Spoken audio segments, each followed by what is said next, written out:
Augenblick. Je m'appelle Hervé Meillon et je n'ai aucun compte à régler.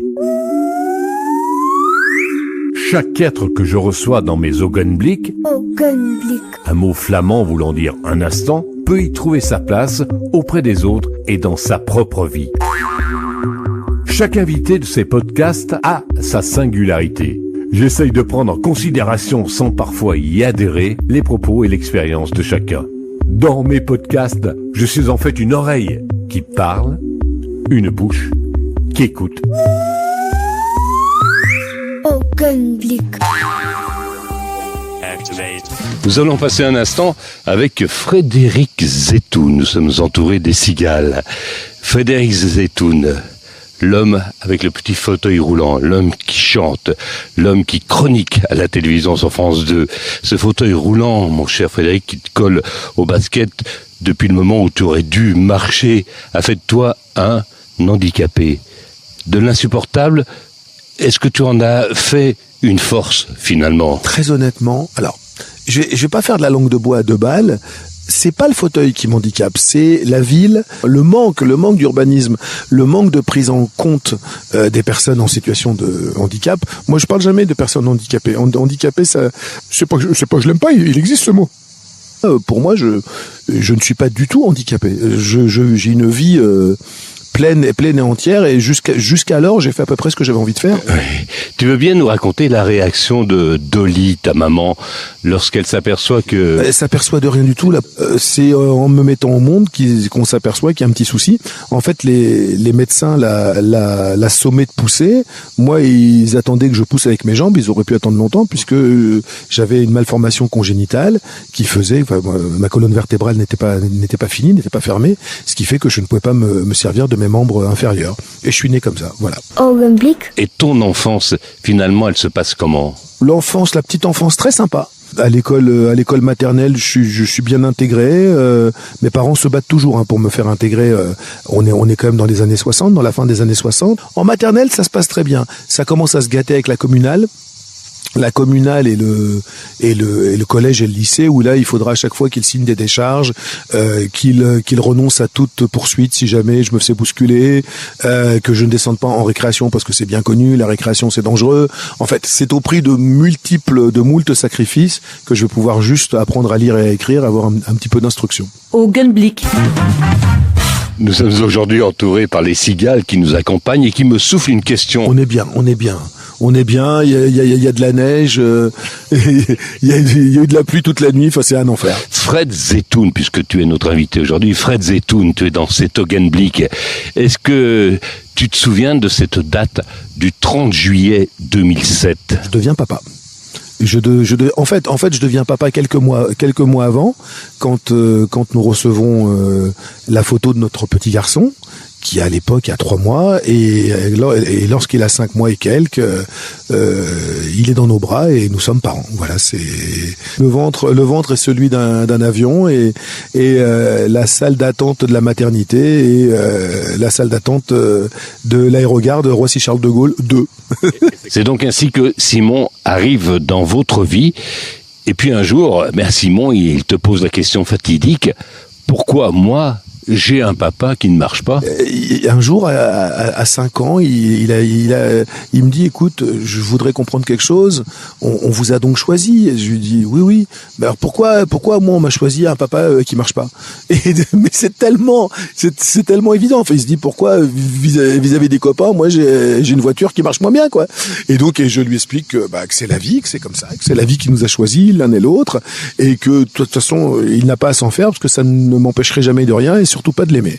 Et à partir de là, voilà, il n'y a plus jamais eu de question à ce niveau-là. C'est une telle évidence que nous étions faits pour être ensemble. Augenblick. Nous sommes avec Frédéric Zetoun, qui en tant que parolier écrit des centaines de chansons, notamment pour Annie Cordy, Hugo Frey, Enrico Macias, dont près de 80, pour Frédéric François. Alors, chaque chanson, Frédéric Zetoun a vraiment son histoire. Oui, et toutes les chansons ont une histoire, et toutes les chansons ont notre histoire. Ce qui est très drôle dans les chansons, dans l'histoire des chansons, c'est que finalement, les gens ont leur histoire personnelle avec la chanson, Et puis il y a la chanson intrinsèque, il y a l'histoire intrinsèque de cette chanson-là. Parfois, des chansons sont liées à un sentiment extrêmement heureux pour certaines personnes, et on apprend lorsque tu parles avec eux. Enfin, moi, ça m'est souvent arrivé avec des amis. Mais tu sais que cette chanson que tu penses extrêmement joyeuse, finalement, le mec l'a écrit au moment où il allait se flinguer, quoi. Donc c'est marrant de voir. Comme l'histoire du créateur et l'histoire liée à la chanson dans le cœur des gens n'est pas toujours la même. Tu ne crois pas que beaucoup vont disparaître au fil du temps ? Je ne crois pas. Je crois qu'ils sont déjà rentrés au panthéon de la littérature, d'une forme de littérature. Je pense que Brel, le plat pays, on l'étudiera en français dans quelques années encore. Je pense que ils ont réussi, ces gens-là, les Brassens, les Brel, les Aznavour, les Jean Ferrat, les Léo Ferré. Ils ont réussi à transcender cette barrière de la chanson pour rentrer maintenant vraiment dans les belles lettres françaises, quoi, dans les belles lettres francophones. Donc je pense qu'on les étudiera toujours. Dans ton spectacle Frédéric Zetoun, le petit juif à roulettes, pourquoi t'es-tu senti obligé de revendiquer ta judaïté, le petit juif à roulettes? On parle de ce qu'on est. C'était un spectacle qui disait qui j'étais. Et dans ma construction, dans mon ADN, dans mes cellules, il y a ce judaïsme non pratiquant, croyant par intermittence, mais il y a ça. Moi, c'est pas une question d'oser. Il y a pas de défi, il y a pas d'oser. J'ai fait un spectacle qui parlait de ma vie et qui disait qui j'étais.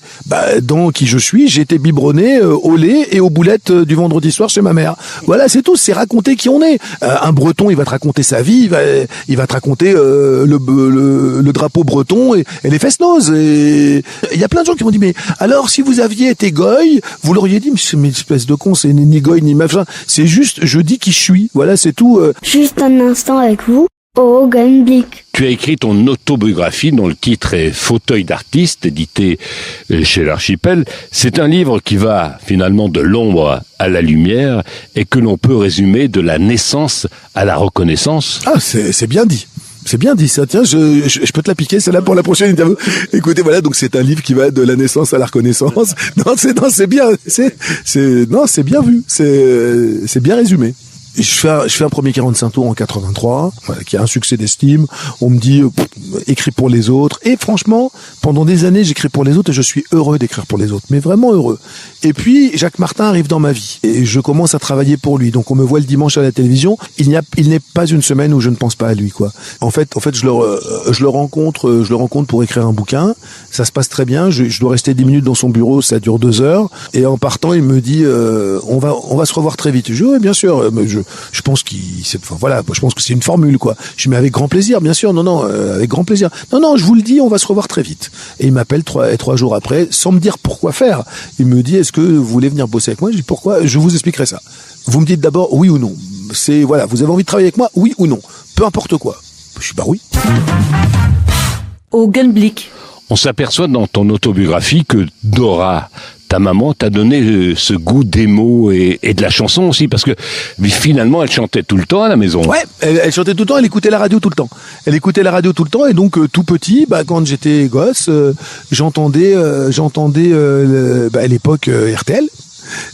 Radio Luxembourg, à l'époque, ça s'appelait pas RTL encore, et j'écoutais Henri Salvador, Jodassin, Sacha Distel, pour qu'elle avait un petit faible, et donc j'écoutais ça, et j'avais l'impression que ces gens-là étaient dans la maison. Et il y a eu aussi dans ta vie l'aventure Âge tendre et Tête de bois.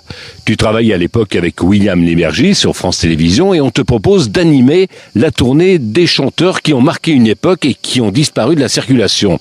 C'est l'aventure d'Âge tendre et Tête de bois menée par un fou, un certain Michel Alguet, un producteur aujourd'hui décédé, qui t'engage pour présenter la première tournée d'Âge tendre et Tête de bois. Tout commence, on tourne un spectacle de Gérard Lenormand juste avant Noël.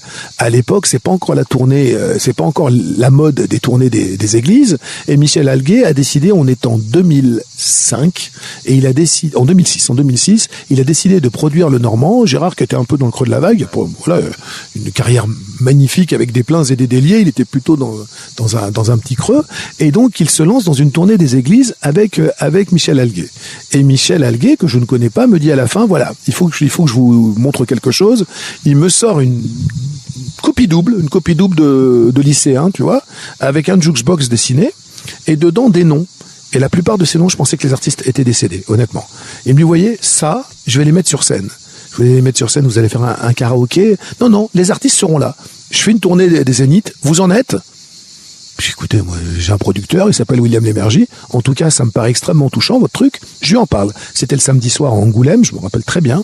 9 décembre 2006, je rentre, 2005, je rentre et je montre ça à William. C'est-à-dire que je garde la copie double. Je regarde, et j'ai rencontré un mec, il est complètement allumé, regarde le prospectus, donc cette espèce de copie double avec. Et William regarde ça, me dit, de deux choses l'une. Ou c'est top ringard, tu tournes et on le diffuse jamais, ou c'est bien foutu et ça va faire un carton. Et ça, c'est le génie de William Lémergie. Ce sens du public, ce sens du populaire. Mais je me rappelle, mais je le revois dans son bureau. Ou c'est top ringard, tu vas le tourner et on le diffuse jamais parce que c'est pourri, ou alors c'est bien foutu et c'est bien monté et ça va faire un succès énorme. Et il avait raison. Quelques mois plus tard, on était à Montpellier, Zénith de Montpellier. 300 personnes, il y avait de quoi s'enrhumer, hein, un Zénith qui fait 5000 places, 300 personnes pour la première. Bien sûr, on ne filme pas les gradins vides, c'est bien le minimum, on reste vraiment sur scène. Voilà, et on voit des artistes qui retrouvent leur public et un public qui retrouve ses 20 ans. Et la réunion des deux, on se dit, pour peu que la communication marche, pour peu que la mayonnaise prenne, ça va faire un carton. Et ça a fait un carton. À la suite du reportage dans Télématin, William le passe 2 fois, tellement il trouve ça bien, il le passe à 8h, il le repasse à 8h30 sur le générique de fin. Et le soir, Michel Alguet m'appelle en larmes en me disant TF1 arrive la semaine prochaine, merci. Voilà. Augenblick. Nous passons un instant à Augenblick avec Frédéric Zetoun, paraplégique de naissance, qui a ses roues de fauteuil toujours tournées vers le soleil. Il est chroniqueur et auteur de chansons. Alors, cher Frédéric, te souviens-tu de ce qui se passe dans ta vie le 17 mars 2008 ? Le 17 mars 2008, mon père s'en va. Il y avait une connivence avec mon père que je dis souvent que j'ai perdu mon père, mon meilleur ami et mon confident. Et c'était vraiment avec les années, j'étais devenu pendant longtemps, c'était la figure paternelle avec tout ce que ça peut imposer d'autorité, même si cette autorité a toujours été. Et quand mon père s'en va, d'abord c'est la première fois que je vois la mort en face, que je la vis, que j'accompagne quelqu'un qui s'en va. Ça je crois qu'on n'est plus jamais vraiment pareil quand on a vu passer quelqu'un de la vie à trépas, on n'est plus vraiment exactement, avoir vu la mort, quoi, c'est juste la voir, la vivre. On n'est plus vraiment pareil, je pense, surtout quand c'est quelqu'un qu'on aimait tant. Et puis très vite, la vie reprend le dessus et je me dis que lui, jusqu'au dernier moment, il me parle de mes projets. Il savait que je devais monter un spectacle, que j'avais des rendez-vous avec des producteurs et je me dis qu'il faut que ce spectacle se monte. Et voilà, et j'ai continué. Ce qu'il savait que je commençais. Mon père, ça a toujours été mais ça va pas, mais enfin tu as un diplôme d'avocat, tu veux pas enfin exercer en tant qu'avocat. Donc ça c'était la version officielle, et la version officieuse, c'était qu'il consignait dans un petit cahier tous mes passages à la télévision avec des cassettes VHS à l'époque, en disant à tel timing il y a telle émission. Enfin, il gardait tout, c'était un petit peu une INA personnelle. Avec les cigales, on te dit merci Frédéric Zetoun. À bientôt Hervé, merci. Augenblick.